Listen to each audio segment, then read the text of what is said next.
रुकी जा तो रुक जाए जान, रुकी जा तो रुक जाए जान, छोड़ी के जानी जइहा हो। रुकी जा तो रुक जाए जान, छोड़ी के जानी जइहा हो।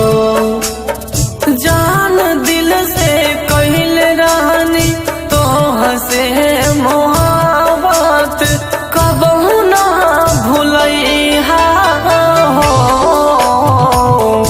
रुकी जा तो रुक जाए जान, छोड़ी के जान जइहा हो।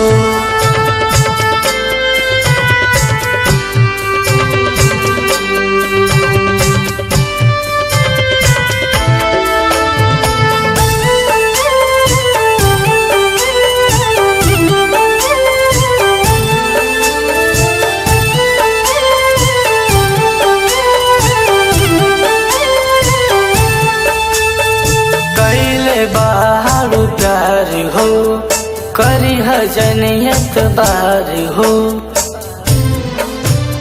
हाँ कैले बाहर प्यार हो करी हजनियत बार हो।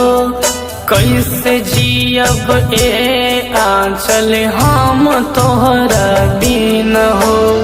जब जब रोइला तो तोहई हसैलो फेरो जानी रोइहा हो।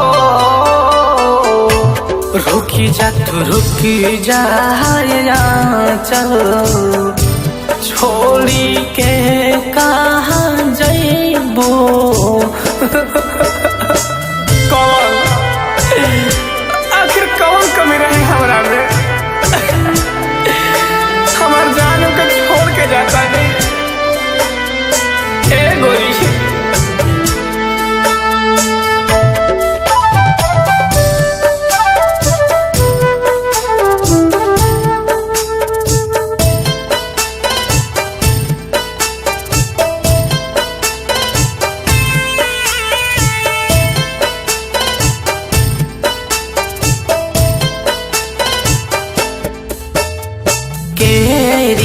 सिहाई हम पे के फूसिलाई हमके।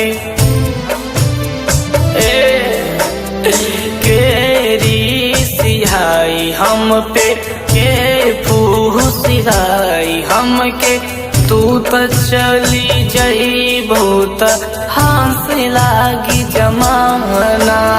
श्री राम चौबे गाई दिहले दिलवा के बतिया ढेर ना रोइहा हो।